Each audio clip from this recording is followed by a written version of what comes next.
Where do our loyalties lie? So why Ahmadiyyat? They're not fanatics, they're sick. To make a better world for everyone. With real stories, There's nothing that I've done differently, I've just been me.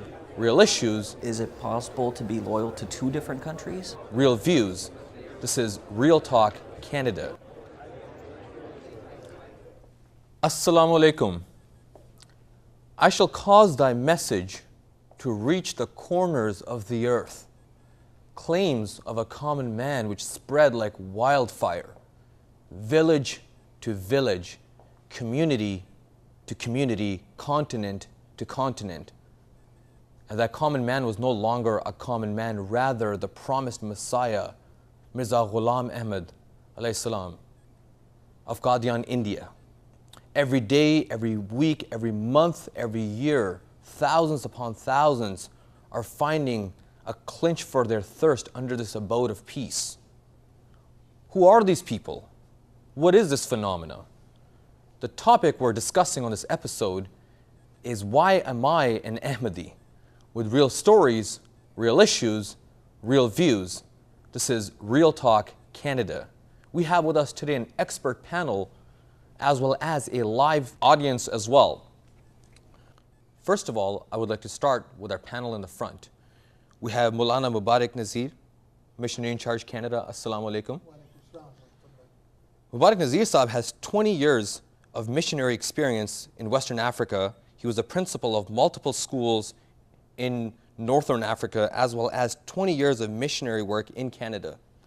He's also the founding principal of Jamia, also known as a school of religion and theology, the first one of its kind in the Western world. Along with Mubarak Nazir Saab, we also have Sabi Nasir Saab. Assalamu alaikum. Sabi Nasir Saab is the Vice President of Ahmadiyya Youth Association with background in IT. He's also a graduate of University of Toronto.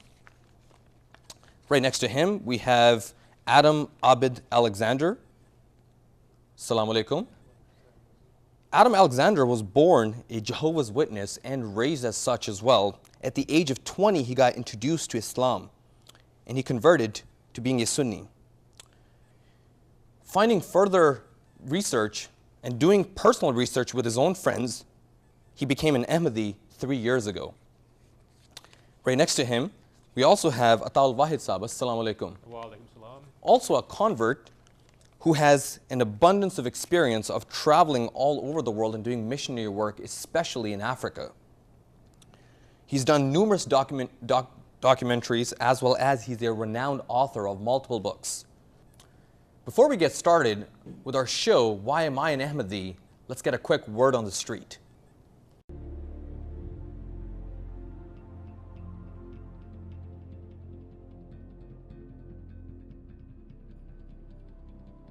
When you plant a seed into the earth, you feed it, water it, and nurture it in the hope that one day it will grow into a strong and fruitful plant. This same concept can be applied to an event which happened just over 100 years ago in the small, relatively unknown area of Qadian in India, where the promised Messiah alayhi salam planted the seed of the Ahmadiyya movement in Islam. But in the case of this event, there was one important exception. The promised Messiah alayhi salam did not plant the seed in hope. He planted it with firm conviction and absolute certainty that it would grow and flourish. He had the word of Allah Almighty Himself, who had revealed to him that He would cause His message to reach the corners of the earth.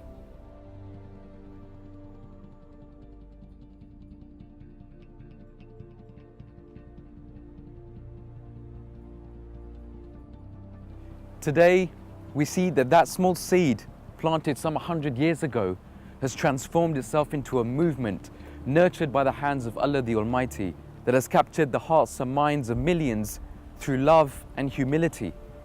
So as members of this blessed community, we have to ask ourselves why we are an Ahmadi Muslim. What are the core values of Ahmadiyyat, and why have we accepted the Prophet Messiah alayhi salam as a prophet of God?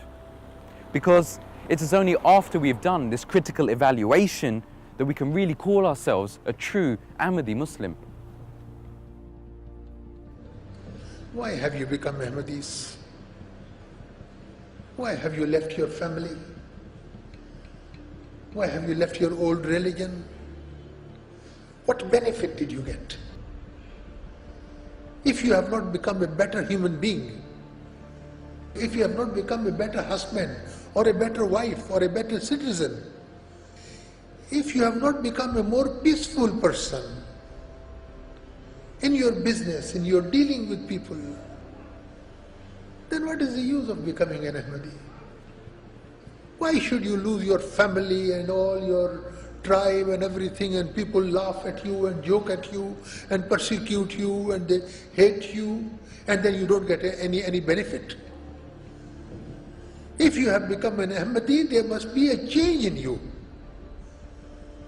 You must have a relationship with God the Almighty. You must find out that have you become a better person? Each night you sleep, you should think for 2 minutes, have I become a better human being? Does God listen to my prayers? That is the criteria, these are the credentials which will show you whether you made a right choice or not. So today, to find out the answers to these questions and much more, we've come to the Ahmadiyya Peace Village in Toronto, Canada, to take a listen to the word on the street.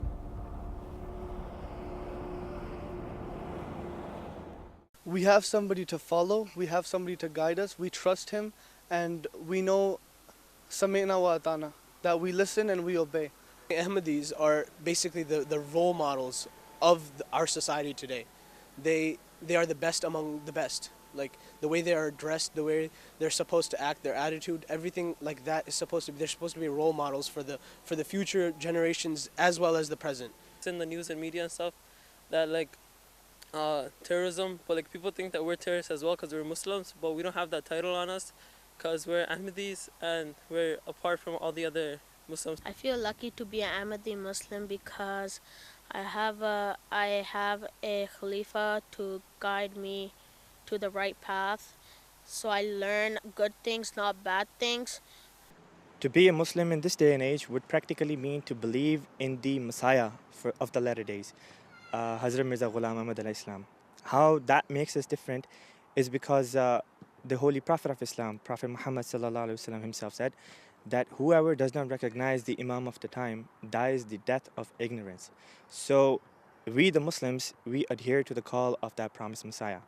I feel lucky and proud to be an Ahmadi because this is where you find that true connection with God and the true spirituality. I don't have to think in ignorance. I have the guidance, I have the hidayah from God the Almighty that He gave to His promised Messiah, which has directly connected me to the teachings of Holy Prophet sallallahu alaihi wasallam 14 centuries ago. I feel lucky to be an Ahmadi because of the brotherhood, and you feel more spiritual. Like when you guys are together, you go to jalsas and stuff. The bond we have between each other is much stronger than the bond we have with anybody outside of our society, right? I believe that in our day and time, in this day and age, the best example or the model that we have for us is our beloved Imam.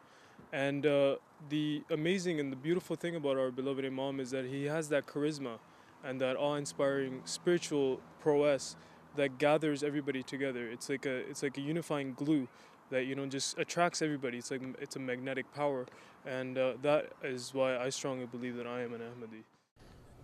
So after watching that, I want to start right away into the very purpose and definition of any religion. And I'd like to pose a question: what is the basic principle of any religion? The basic principle of any religion is belief in God, belief in the existence of God, believe in His angels, believe in all His prophets, believe in all His books, believe in the day of accountability, the day of resurrection, when we will all have to give account.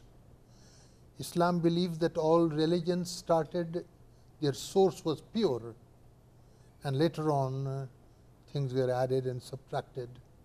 but in reality, all religions emanate from a fountain which was absolutely pure. The broader sense of a religion is that if I speak nicely to a person, that's my religion. If I speak nicely to my spouse, to my son, to my children, to my friends, to my neighbors, to be a good citizen, to be a law-abiding person. So these are all, things which a true religion should have. Mubarak, so you can also say that there's a lot of religions that can abide by the very outlines and the guidelines you gave. So why Ahmadiyyat? You see, Islam teaches that absolute obedience to God, and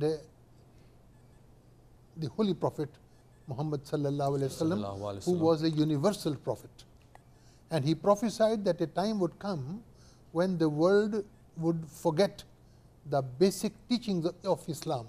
The Muslims would be derailed, and he said at that time of crisis, God would send a reformer who would come and revive Islam, who would bring Islam back to its original beauty.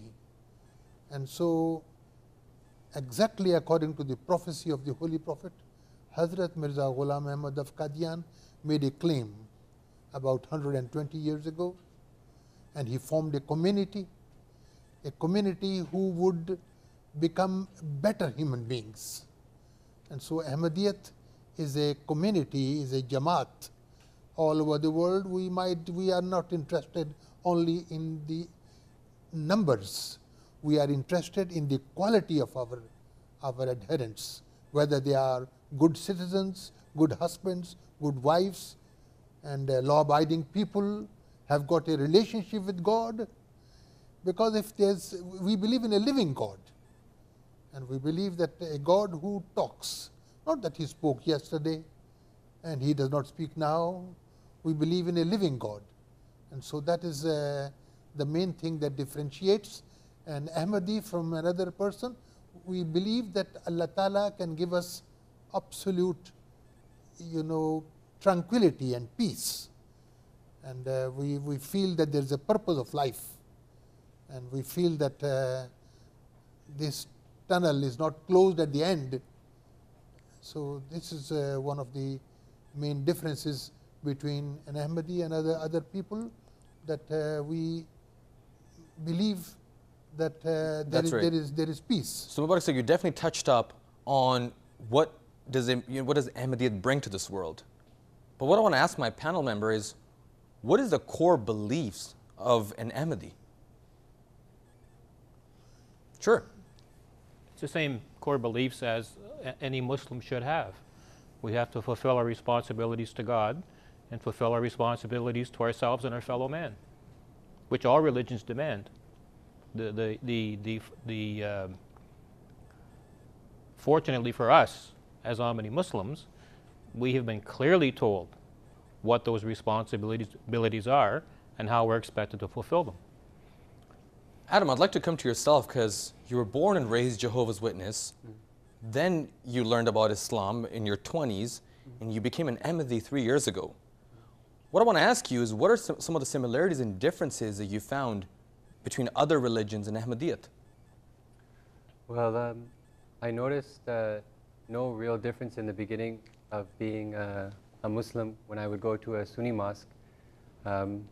When I in fact went to my first Ahmadiyya mosque and attended Joma, I noticed absolutely no difference in the prayer, and I noticed that there was no real difference on how the Muslims conducted themselves.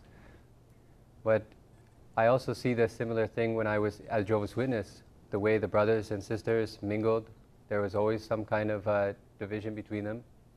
I also noticed that everybody loved one another that was in the congregation, so there was that brotherhood. This similarity is something I've been attracted to my entire life, and the day my mother told me that we're no longer Jehovah's Witnesses, when I was 14, I was devastated that I lost that brotherhood with fellow believers. And when I accepted Islam when I was 20, I didn't have that brotherhood with the Sunni sect actually, because the people who introduced me to Islam, soon after I became very dedicated and started reading the Quran and talking about the Quran and always talking about Allah, they're not impressed with that actually. I later on moved to another community when I moved, and I found that these people wanted to talk about it more than I did, and that became a very attractive thing to me. And as we're talking about being an Ahmadi, and we're on the subject of what we have to offer, but I also want to talk about what does Ahmadiyyat have to offer that other sects of Islam or other religions just don't? But I think before you start that, I mean, a very important aspect of brotherhood is also how the community is organized.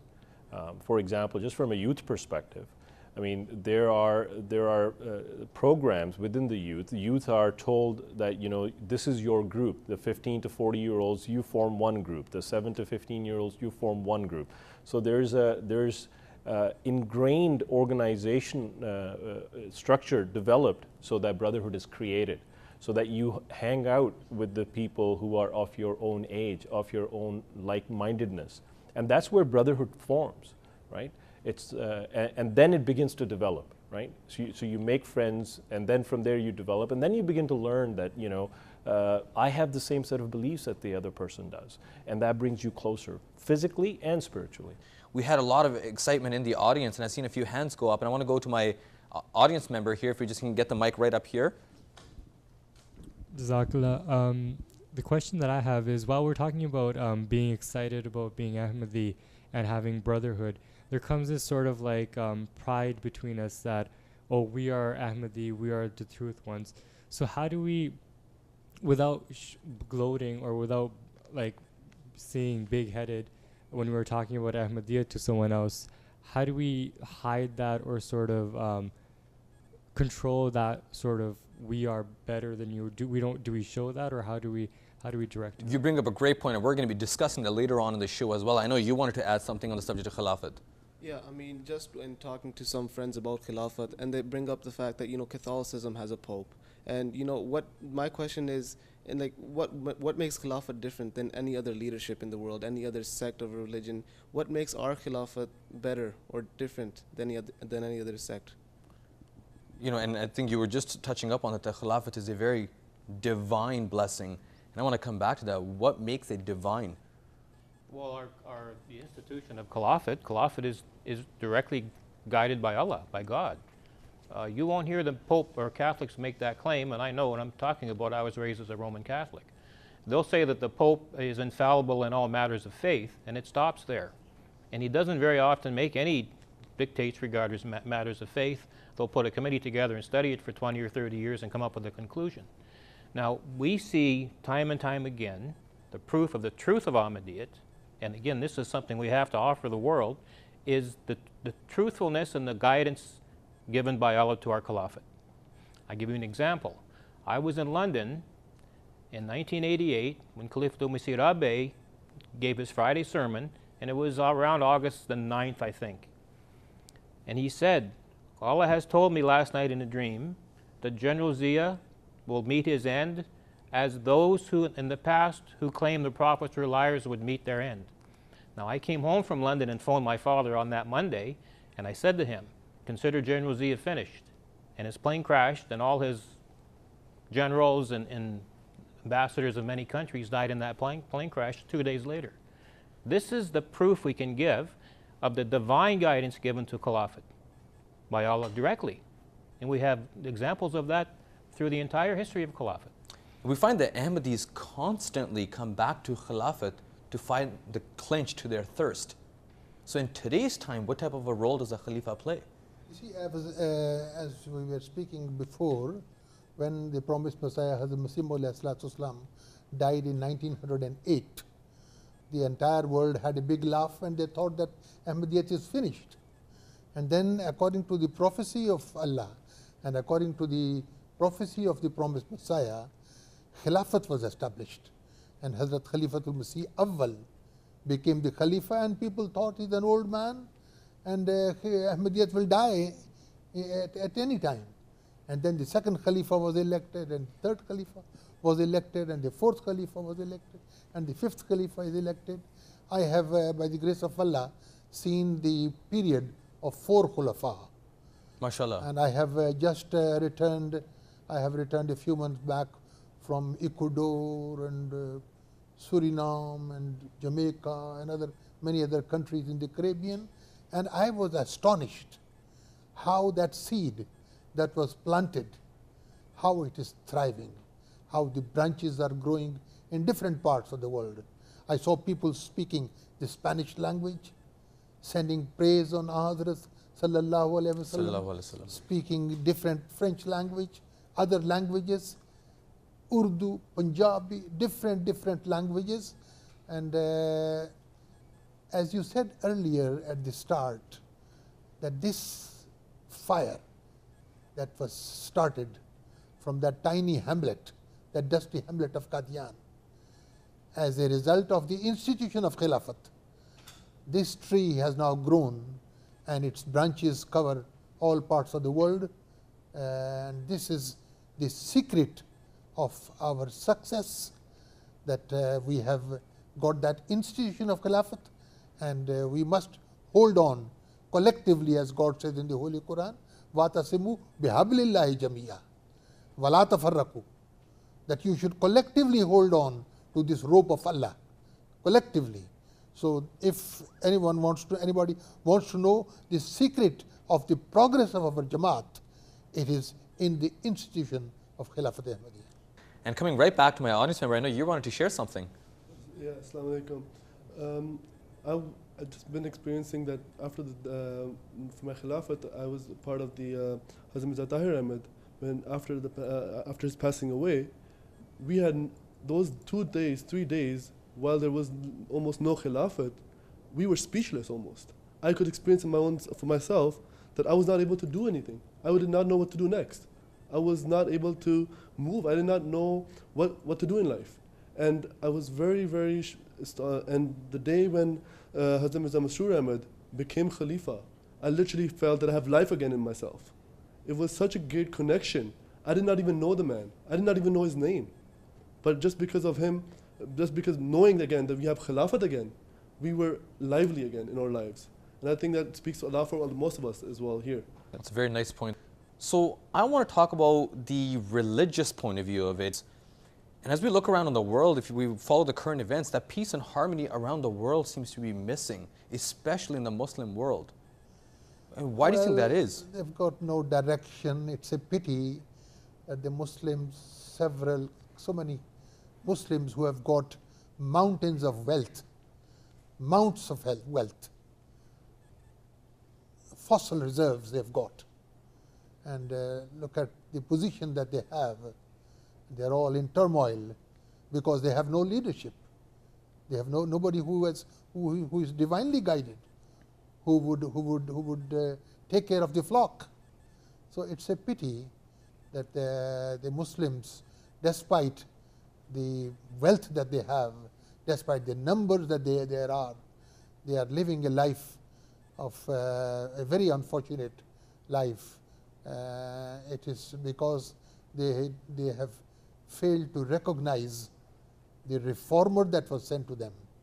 That reformer that came, they rejected that reformer, and it is as a result of that rejection that unfortunately you can see the Muslim world all over is engulfed in turmoil. The earthquakes are there, the floods are there, the mosquitoes are biting, and you have different types of sicknesses that are all over rampant. And you see the sorry state of the Muslims in the Middle East, in the Far East. It's a pity. And the sooner they understand this blessing of Allah in the institution of Khilafat, the better, because without a shepherd, the flock will go astray. And you're speaking about flock, and Adam, I want to come over to yourself because I know you have a lot of contacts, a lot of people that you frequently speak about this subject. Would you agree with what Mubarak Nazir Sahib just said? Yes, I definitely agree about when he was saying how there would be peace in the world, and the The reason that there hasn't been peace is because they haven't accepted that reformer. During my conversations with my Tabligh contacts, one thing that they always ask me is that what is Islam's way of getting peace in the world? And sometimes they criticize me by attributing Ahmadiyya to the other sects of Islam and saying that if we don't convert, we die. And I told them that that is not a way to make peace. You know, you can't create peace by pointing guns at everybody and saying, let's have some peace. What I did tell them is exactly what Nazir Mubarak Sahib said, is that you just have to read about this life of this man who came in 1835 and died in 1908. You know, listen to him, read his books, and tell me if this person wasn't trying to achieve the goal of creating peace in the world. And so I definitely have told them that you want peace, then you have to read about this man that I met just a few years ago. So as we're connecting the dot, we already agreed that a lot of Ahmadis have that strong bond of brotherhood, which comes directly from that relationship with Khilafat, and that's where they're finding their peace. And I've seen a lot of hands in the audience go up. I know right back there you wanted to share something as well, so you could just get the mic right back there. Go ahead. I just like to say that most Muslims, they want Khilafat in the world, non-Ahmadi Muslims. And many organizations that try to create Khilafat, even terrorist organizations such as the Taliban and Al-Qaeda, they came to a decision where they said, we need Khilafat, that's why we're doing all this. But what they fail to understand is that Khilafat is a rope thrown down by God, and that they themselves, even if they all came together, could never create it. And in Islam, in Ahmadiyyat, we're given that rope. We're given the Khilafat, and that's why we're together. And the problem the Muslims are having, and the reason they're fighting amongst themselves in the Arab Spring, is because they don't have Khilafat, because they don't have one leader. And once they accept one leader, then they'll have peace. And we were just talking about that. Go ahead, you want to share something? Well, there's another aspect of what we have to offer the world through Khilafat, and it's the system of a Jamaat. And I toured Nigeria. We drove about 5,500 kilometers, had about 1 million potholes, and put the truck back together a few times. And they asked me at the end of my tour what I thought of Nigeria. And I said, well, Nigeria is like an idiot that got rich. They have a lot of money, but it's so poorly run it doesn't function as a country. And I had the privilege of speaking to the Jamia students the day before I left, and my advice to them was to learn the system of Jamaat, because I'm convinced someday that the government of Nigeria will come to Jamaat and ask Jamaat to run their country. And if you look at the system that Khilafat has established within the Jamaat, the Emir, the National Alma members, and the different departments, it looks like a small government. So we're already structured to move into a country and help them to establish a system that will run that country efficiently, so they can benefit from the blessings God has given them in natural resources, human resources, etc. And that day is going to come very soon. And we were just talking about how Khilafat is the very secret that holds every Ahmadi together. Well, I guess it's not really a secret because we're so openly talking about it. But what I want to ask you is, if it's such a beautiful thing, if it's such a divine thing, have other Muslims attempted Khilafat? Have they tried to establish Khilafat within themselves or taken attempts at it? They have tried and tried and tried. And Hazur Ayyadullah Ta'ala bin Aziz has several times, Khalifatul Masih Rabi in particular, and Khalifatul Masih Khamis also, that you will never be able to establish Khilafat, because you do not believe in the institution of the coming of the Messiah. The Khilafat is always after the prophethood, and without prophethood you can never get Khilafat. So people getting together, Khilafat for 5 years, this country, this sect, and 5 years that sect, and 5 years that sect. A Khilafat that does not emanate from Allah Ta'ala, that Khilafat can never work. And I would like to share one little experience that I was in Rabwa. I had gone on an official journey to Rabwa, and I was there. I heard the demise of Hazrat Khalifatul Masih Rabi, and I remember that I felt nothingness and I felt total emptiness. And I, up till now, do not remember how I went to my home, whether I walked, I took a rickshaw, I do not remember. But when I went back to London, I saw Hazrat Khalifatul Masih Khamis. And I knew him before Khalifa, he became a Khalifa. I knew him very well. But when I went to London and I saw him sitting on that chair, I was astonished. He was a different person. He was a different man, the new man. So this is how Khilafat is guided by Allah Ta'ala, and how instantaneously a Khalifa, a person who is ordinary, walking here and there, how he is transformed. And I saw that depth of love and that depth of affection in him that I was absolutely speechless when I saw him. He asked me to say something, I could not say anything. When before that, we used to chat, we used to talk together. This is how a Khilafat that is supported by Allah Ta'ala, where the shadow of Allah Ta'ala is there. And as Hazrat Masih Maud had said, that, "O Mansur, have no worry, I am with you. Inni ma'aka ya Masroor." So I saw the practical manifestation of this prophecy, that Allah Ta'ala is with him. And I have just come from Africa also, and the tremendous progress that is being made all over the world. I have seen many countries, and I can say on oath that this is a divine community, and the institution is such, it is worth that we sacrifice everything that we have in order to sustain the institution of Khilafat. So I guess we can comfortably come to the conclusion that it is a divine operation. You can attempt and try, and if the Khilafat is appointed by Allah Ta'ala himself. And I want to come back to my audience here. We want to share, I know we've seen a few hands go up, any personal or direct experience with Khilafat that might have transformed you. Well, really it is that Khilafat has transformed me as a person, is that it has made me into a better person. That I've become to think that every time I'm walking on the street, or it's become like my conscience basically, that if I want to do something bad, or even if I want to do something good, if I want to do something good, then I have purpose to doing it, because I think that, okay, do you know what, I am doing this, and this is exactly what the Khalifa would want from me.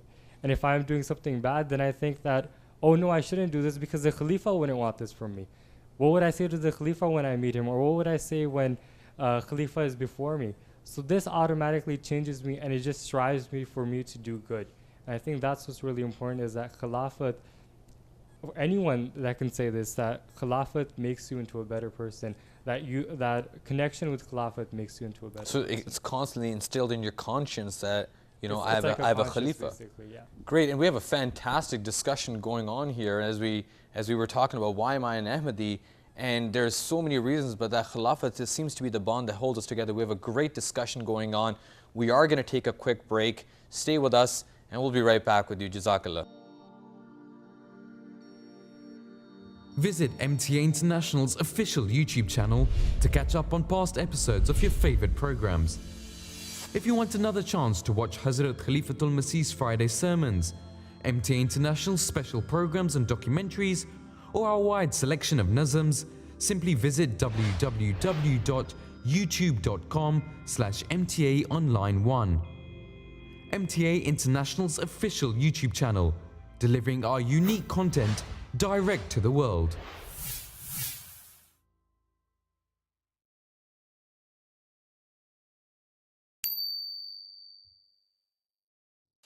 Another milestone in the history of MTA.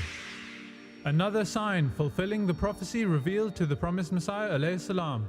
I shall cause thy message to reach the corners of the earth. By the sheer grace of Allah, MTA's broadcast can now be seen on your mobile phone anytime, anywhere in the world. Watch MTA International wherever you are with our new mobile streaming service. Simply visit www.mta.tv on your iPad, iPhone, BlackBerry or Android device and choose the stream of your choice.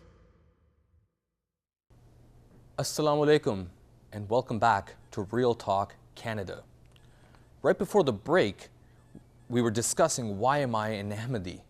and we spoke about some of the similarities, the differences. We also had a chance to discover the very core secret that holds all Ahmadis together, which is Khilafat. But as we're progressing forward, we want to talk about the role that Ahmadis play in the society. And I want to go right to my panel members. And Atal Wahid Saab, I want to come to you. What role do Ahmadis play in this current society? I think our most important role, or one of our most important roles, is to try to bring society back to reality or rationality. You know, as an Ahmadi Muslim, I'm not expected to believe in fairy tales and mythology and children's stories and these unrealistic expectations that have never occurred in the past. I mean, we believe they're not going to occur in the future. God has sent the reformer of this age, and we're his followers. And it's as simple as that. He was treated like the reformers of the past ages have been treated. His movement's growing similar to movements in the past. And the same challenges are faced today that were faced in the past. So, we don't have to believe in a hidden imam in a cave that's been hiding for 800 years. We don't have to believe that Jesus is sitting in heaven and he's going to descend after a 2,000-year wait or on deck, as we say in baseball terms. We don't have to believe in these mythological types of ideas. So that's one of our most important roles, is to try and bring society back to rationality and realism. That these things aren't going to happen. It doesn't matter how long you wait. That God has sent his reformer, his Messiah for this age, and they should accept him. Adam, I want to come over to you. I know you wanted to add to that. Go ahead. I just wanted to say that that is one of the reasons that I maintain my ideas, that I enjoy being an Ahmadi and that I don't have to believe in these fairy tales. And when somebody is preaching to me, like a Christian or a non-Ahmadi Muslim, I'm always asking them, like, even if I give into this argument, there's so much of your belief, there's so many aspects to your other beliefs that I would never be able to accept. You know, maybe I might not be able to properly explain myself in this particular argument, but I would never get over the hurdles that some non-Ahmadis have about jinn, or that some Christians have about the Holy Ghost, and that Bethany, the Catholics have that thing about Bethany Hill. I just wouldn't be able to get over some of those things. So being an Ahmadi, as Atawa is saying, is that I'm free from those ideologies and I'm free from those irrational concepts. So I want to ask you, in terms of value, what can non-Ahmadis take from Ahmadis? I think our seriousness with our responsibilities to God. Something that I am always in check with myself is when I'm surrounded by Qudam who are very serious about their responsibilities as a Qadim and their responsibilities to the Jamaat. It keeps me in line that, you know, this image that we're having, this value that we're upholding, it's very serious. And when we say that we are the true followers of God, we don't just say it with a word, we say it with our actions. And speaking about the true followers of God, Sabisab, do you feel that our current youth are doing justice to that? Oh, absolutely. See, the other thing that we have to also note is truth doesn't need selling. Truth is its own entity. Is its own entity. Is its own salesman, right? You've seen examples in everyday life. A diamond is a diamond. I mean, you know, you look at it, and there it is in its pristine form, in its beauty, in all of its glory. You see it. That's what Ahmadiyat is. That's what Ahmadiyat has done. It has removed that veil off of Islam, and when that is presented to non-Ahmadis, then they begin to see, oh, that is what Islam is. Oh, it's not what is being portrayed in the media. Oh, it's not those nonsensical things that we hear about what Muslims, other so-called Muslims are doing. Those are not the teachings of Hazrat Sallallahu Alaihi Wasallam.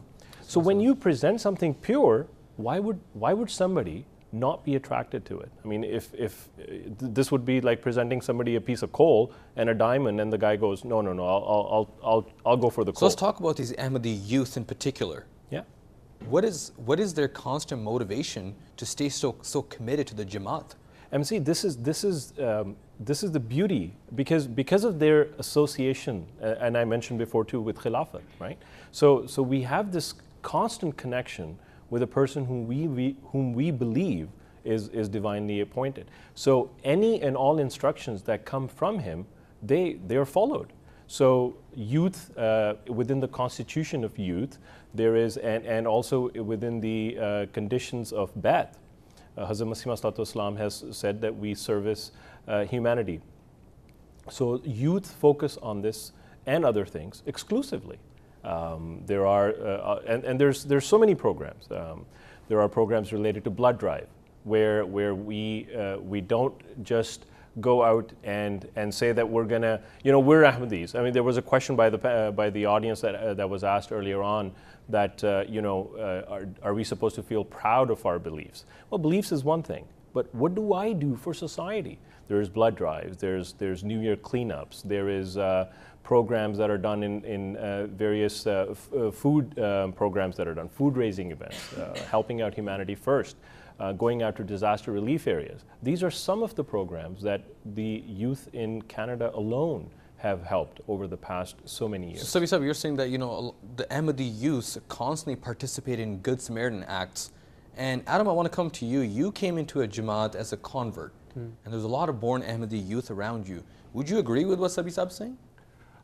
Yes, I definitely think that the Jamaat for the Qadam activities is definitely striking. One thing that I would like to share is that the first year that I was a Khadim, they gathered together to go clean up on New Year's Day. Hitmat Khalid? Yes. And I was thinking, oh, I was one of those people throwing the beer bottles and throwing the bottles there. And these people all that time were cleaning them up. And even when I was on the street with my vest and going, clicking up things, I saw a club and all these memories came back. And I saw the path and I thought, I'm so happy to be on this side of the fence. Like, I'm ashamed of that memory almost. But I'm making up for it now because I'm part of this community that is giving back to society, cleaning up. And while all of these people who partied on New Year's night are sleeping, I'm awake in the early morning cleaning after their meth, and it made me very proud. We're talking about change, and Adam, you spoke about the change in lifestyle of the two extreme. You gave the example of a New Year's Eve and then a later New Year's Eve, which was a completely different experience, rather a more spiritual one. Is there other challenges that you've come across within the Western society on a day-to-day basis? And if you have, what are some of them? My salat definitely has been my challenge. For instance, when I go to school and Zohar prayer will take place, I'm wondering how extreme I should take this, as if I should just walk out of the class. And then if I walk out of the class and go pray, I miss out on what my teacher says. Is that what Islam requires of me too? But then I slowly learned the ease of the religion, being able to combine certain prayers under certain conditions. And I went through a difficult time trying to fit my 5 daily prayers into my daily life in the Western world, because I never had this spiritual exercising throughout my day before.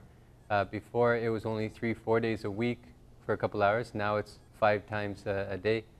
And after I listened to a question and answer session from the 4th Khalifa, he was asked, as a Muslim, how do I try to pray 5 times a day? He says, how do you find time to gossip? How do you find time to talk to people? How do you find time to do anything? If something is very important to you, and if something truly matters to you, you will find time for it, time to play, time to talk. So I definitely it became very easy to find time to do my salat. Talwat Sahib, you weren't born an Ahmadi. No. You in the Western society, you became an Ahmadi. There must have been certain hinders, certain struggles that you had in the beginning. What were some of the challenges? And despite that, why did you continue to have your faith? But from the perspective of why I'm an Ahmadi and what Ahmadi it has brought me, it's brought me the truth. And I'll give you an example. Again, I mentioned earlier in the program, I was reading Tazkirah, and I read the quote from the Promised Messiah around 1890, 1891, where God told him, good news regarding Hazrat Isa, Jesus Christ, from Kashmir. About 2 days later, I got an email from the doctor in Kano, Nigeria, Dr. Mudassir, with a link to a video that was an official documentary called Jesus in Kashmir, made by the government of India. On that documentary, they show the picture of Promised Messiah and say, and that all of his research has been proven to be 100% true. So I get this constantly, evidence that his teachings are true, and that he was truly a prophet of God. I have God telling me constantly, some way, that Ahmadiyyat is true. So I've discovered the truth. You know, it's like finding a cure for cancer and wanting to share it with other cancer patients. The problem I face is they don't seem to be interested in the cure. But I can't do anything about that. How do you interest a people that are spiritually dead, and how do you make them spiritually alive? That's my biggest challenge as an Ahmadi. They don't even know they have cancer. They don't know they have a disease. No. Mm-hmm. No. And especially in the Western society. Go ahead. Did you want to add something? See, I think part of the issue, part of the challenge is that, right?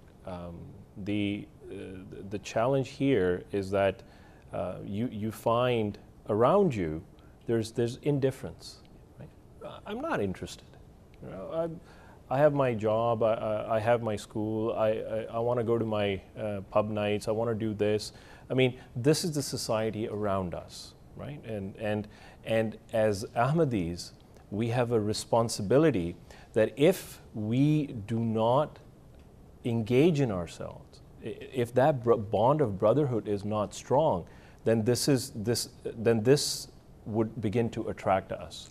So this, because you were asking me earlier about the challenge, this is a big challenge, right? So you have to continually polish yourself. Otherwise, you begin to get attracted toward those things. I mean, we've all grown up here.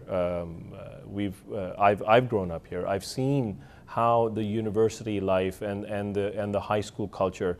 I mean, there was a period in time when I'm in high school and my fellow students, they couldn't believe that I don't drink, and without any exaggeration, we actually spent 10 minutes of an algebra class, them trying to convince me what is the best first drink to have. You know, don't start off with a beer because it's too harsh. I mean, this is a challenge, and they just couldn't understand that the reason why I don't drink is because it's a religious choice. Mm-hmm. Because they don't believe in, they've lost that touch with their religion. This is a big challenge that we face in the society here. Go ahead, Adam. I'll let you add to that. He had, as he mentioned, he had his circle of friends who were encouraging him to first drink. I had to deal with that circle about the pig, of eating pork. And I was working at a restaurant, and all the kitchen was trying to convince me like how good pork was. And I told them that, you know, I love the smell of it cooking, and most Muslims don't understand that. And I said that I even enjoy the taste. But I don't eat pork because God said so. And I experienced the argument. They'll say, oh, you say pork is unhealthy, filthy animal. Science says this about the pig, immoral this. And I said, whatever reason you have to convince me for eating the pork, God has told me not to eat it. So I don't care if it is the juiciest thing on the planet. If God said don't eat it, then that's fine with me. I will not eat it. And I want to come back to my audience right here in the studio. Go ahead, you want to share your experience? Yeah, so I asked this question before, but I think now is a better time to ask this question. I go to a school where there are a lot of Muslims, but there are not a lot of Ahmadis. So there's a lot of non-Ahmadi Muslims there. So one time, one of these, and I made friends with them as well, and they said to me that, okay, come with us, it's namaz time, right? And I was like, uh-oh, what do I do now, right? Because I can't read namaz behind them. So I started walking with them, and while I'm walking with them, I'm trying to explain to them that this is why I can't read namaz behind you. And what he said to me was, he looked at me and he's like, so do you think you're better than me now, right? And like, I was shocked because I was in a way, but then I didn't want to seem arrogant. I didn't want to seem that, yes, I am better than you, like bow down to me or something. I didn't want to make it seem like that. But I didn't know what to do then, right? So I'd ask the panel now, like, what would I do? How do I make myself not appear that I am better than you, but at the same time be humble about it? Because this is what Islam teaches, that you should be humble about everything. So how do I really conquer that? That's really a big issue that I have personally. And I want to bring that issue over to yourself, Adam. I know that's something you've constantly in the last 3 years of come into face-to-face and direct contact with. So I'll let you take that away. I definitely experienced that exact same situation where I was with a bunch of non-Ahmadis and it was time for Salat, and then they all got up to pray, and we were so close, like within a few hours that we met. They were my wife's high school or university friends, and so we had such a good relationship with playing games and everything, and all of a sudden Maghrib came, and they said, oh, it's time for Maghrib, let's go do wuzu. And I thought, oh my God, I thought I was going to go through the whole night having not to go this way. This is definitely going to kill the rest of the night. So what I first did is I did wuzu, and then I got into the rows, and the imam started to lead. And just before the salat started, I told God that I'm not one of these people, and I'm going to offer my Maghrib prayer alone. But God, I'm going to move when they move in order to be stealth. So I offered my own salat, I recited my own prayers, and I did everything the same. I ended up telling Amir Saab I did this. And when we were having a meeting together, I told Amir Saab I experienced this thing, and I told him what I did. And Amir Saab told me that what I did was not good, because I was trying to hide like a fragrance of my belief. And you can't hide a fragrance that smells so good like that. So he said what I did in that situation should be the last and only time, but the next time I should be proud to tell the people that, you know, I will offer my salat differently, I will offer it over here, and if you wish to engage in why, I will take the time to explain it to you. But I would definitely, I definitely think everybody's going to get to that point where we have a tabligh contact, we haven't exactly said I'm an Ahmadi, and then all of a sudden salat comes. And you know, talking about the youth, Sabina, I want to come back to you because this is not the first time you've probably heard this. Yeah, and see, what I also find is that where there are challenges in the West, Canada is an amazing country to be in. You know, the society has within itself built respect for the religion of the other person. I have, throughout my university career, throughout my professional career, I have not experienced once a discrimination based on the fact that I have to go to Jummah, I have to go for prayers. It doesn't matter whether it's a meeting with a VP. I mean, it's booked in my calendar. I'm busy at this time. Nobody bothers you. This is something that makes it, so my point is that where there are challenges in the West, it's so easy to practice Ahmadiyyat. It's so easy to practice Islam. My wife is not from Canada, and she tells me that in Europe, when she was younger, it was a very taboo thing that she would go out with her head covered. But she comes to Canada, she's like, nobody even looks at you. So this society makes it very easy for you to follow, to practice whatever religion you are following. And as Muslims, and in your particular example, I know because he's going to the same school that I went to, that those challenges were there. And they were very respectful. I mean, I was the only Ahmadi at that time. There were other non-Muslims, and they were never made an issue. They had a room where they used to go and pray. After they're done with their prayers, I would go and offer my prayers. And Mubarak Saab, I want to come to you. You know, we were talking about the image that an Ahmadi has to carry, and you've been all over the Canadas and the United States. Have you, gotten any direct stereotyping when you've been in the public, or any direct challenges that you face? Because I know you very proudly show off the image that you wear each day.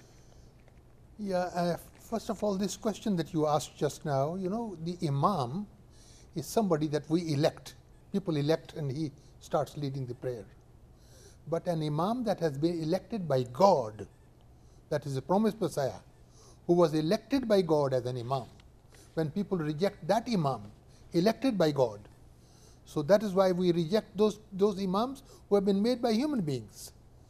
So that is the reason why we do not offer prayers, because the Holy Prophet said that if you call a Muslim a kafir, then there are only two possibilities. Either he is a kafir or you are a kafir. So the kufr, reverberates back onto you. So these are some of the reasons. We do not say that their prayers have gone astray. They should continue with their prayers. We allow people who come to our mosque to lead themselves in their prayers. We are open to that, and then we can say our prayers later on. Well, I have worked in different parts. I have been a missionary by the grace of Allah for almost 50 years. MashaAllah. I have worked in different places. Never have I ever experienced. People are always respectful. People are always tolerant. And people are always happy. You see, they want to see a better human being, that's all. And so I have never experienced, if at all I have experienced, I have forgotten, because I do not remember anybody, you know. People sometimes object and give some questions, you know, which are, you know, very harsh. But other than that, the situation is that the world is a fallow ground, ready to accept the seed of Ahmadiyyat. Entire humanity is in need. And Hazrat Masih Maud had said, this is the time of the coming of the Messiah. If I had not come, somebody else would have come. So the world is now ready to, so you know, the soil is fertile. The rain is there. So the seed has already been planted. You and I have to nourish and see that that seed grows, and the growth of that seed depends on our devotion, on our prayers, on the water of our eyes, our prayers. The entire khutbah yesterday, if you all remember, day before yesterday, was entirely devoted to prayers, that you should pray to God. And you know, Allah Ta'ala says that one of the proofs of my existence is that I accept prayers. Jazakallah. And you know, we've got a fantastic conversation and a great dialogue between our audience and our panel. You know, we had a chance to discuss why am I an Ahmadi. We were also joined by 2 converts as well as a missionary charge and somebody that has a great experience of dealing with the Ahmadi youth and the challenges that comes with it each day.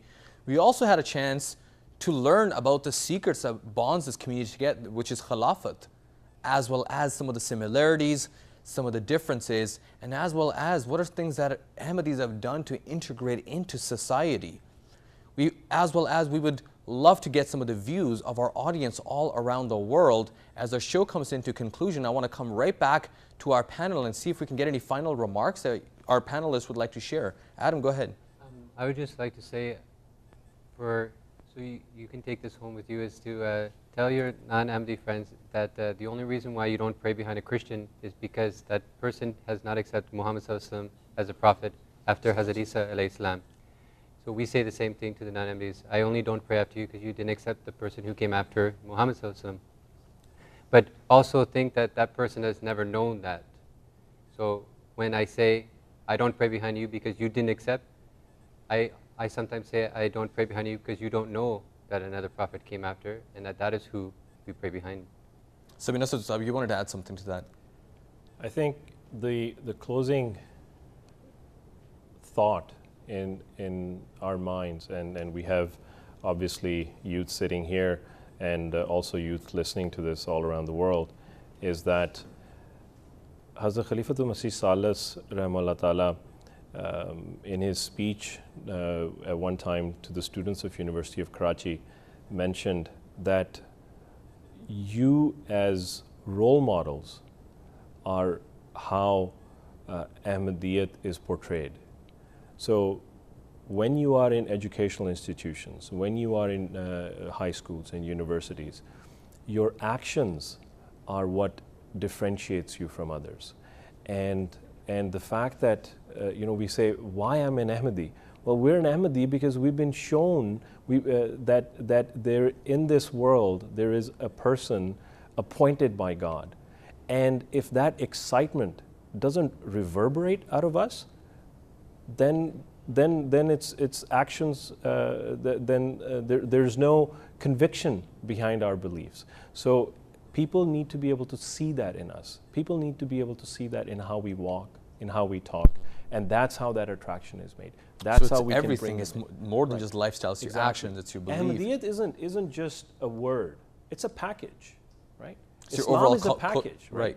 Exactly. So you can't differentiate, just say one thing and then turn around and have something completely different. So I guess so. What you're trying to say is your overall code of conduct. And Tal Wahid, you wanted to add something to that? Yeah, I like the concept that it's a package, because I want to, conclude with the same message I gave to the Jamia students in Nigeria.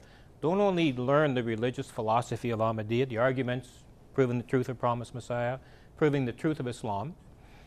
You have to learn the system of Jamaat, because the day's not far off when I'm convinced the world's going to turn to Jamaat and ask the Jamaat, for God's sakes, help us run this world because we can't do it successfully. Jazakallah. That would bring to the conclusion of our show, Why Am I an Ahmadi? We hope that you enjoyed it. I would like to thank our studio panel, our live audience, especially the viewers around the world. We would love to hear back from our audience. Always participate in the show via emailing us. We also are on Twitter and a website, so feel free to get in contact. We would love to get your viewpoints, your suggestions for the show, as well as your overall feedback on what you thought about the show. You can always reach us on Twitter, as well as we have a website, mta.tv/realtalk. You can always email us as well, realtalk@mta.tv. Jazakallah. Assalamu alaikum.